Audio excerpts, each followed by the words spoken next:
Hi hello అండి. అందరూ ఎలా ఉన్నారు? వీడియో నచ్చితే ప్లీజ్ ఒక చిన్న లైక్ చేయండి. ఇదైతే నిన్నటి వీడియోనండి. నిన్న కుంకుడుకాయలైతే నానబెట్టేసాను వేడి నీళ్ళలో కొంచెం సేపు.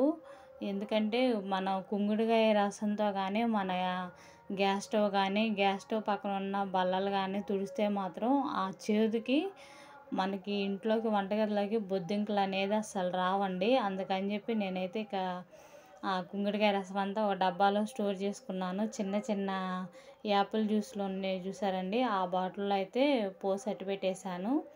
ఇక ఈరోజైతే నిన్న గ్రహణం కదండి, అందుకని చెప్పి వంటగది ఇల్లంతా క్లీన్ చేసేయాలని చెప్పి 5 గంటలకైతే నిద్రలేసాను. ముందు తలకైతే నిమ్మకాయ పెట్టేశానండి. తలకైతే నిమ్మకాయ పెట్టేసి తర్వాత అయితే ఇక కుంకుడు రసంతో గ్యాస్ స్టవ్ అంతా నీట్గా క్లీన్ చేసేసాను. చిన్న మరకంటే లేదండి. ఆ చేదుకి మనకి అసలు బొద్దింకలు కూడా రావంటండి. అందుకని చెప్పి ఇక గ్యాస్ స్టవ్ అంతా చక్కగా నీట్గా క్లీన్ చేసేసి ఆ కుంకుడుకాయ రసంతో మళ్ళీ మన తడి క్లాత్తో మళ్ళీ తుడిస్తే చక్కగా పొయ్యి అనేది చాలా అంటే చాలా నీట్గా ఉందండి. ఇక నిన్న నైటు మనం వాడుకునే వాటిలో అన్నిటిలో గరిక వేస్తాం కదండి, అవైతే మనం స్నానం చేసి వచ్చిన తర్వాత అయితే తీయాలంట.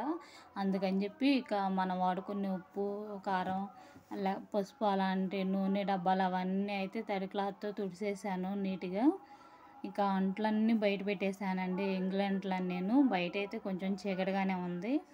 ఆ అంట్ల మీద అయితే నీళ్లు జల్లేసి తర్వాత ఇక వంటగది అంతా శుభ్రంగా నీట్గా కడిగేసానండి. ఇంట్లో ఉన్న పక్క బట్టలు అవన్నీ అయితే జాడి చేసి పక్కన పెట్టేశాను.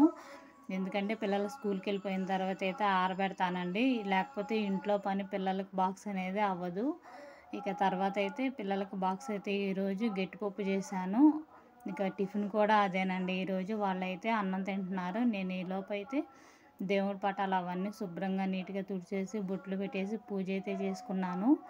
ఇక టీ అయితే పెట్టుకొని తాగానండి. ఇంతేనండి వీడియో.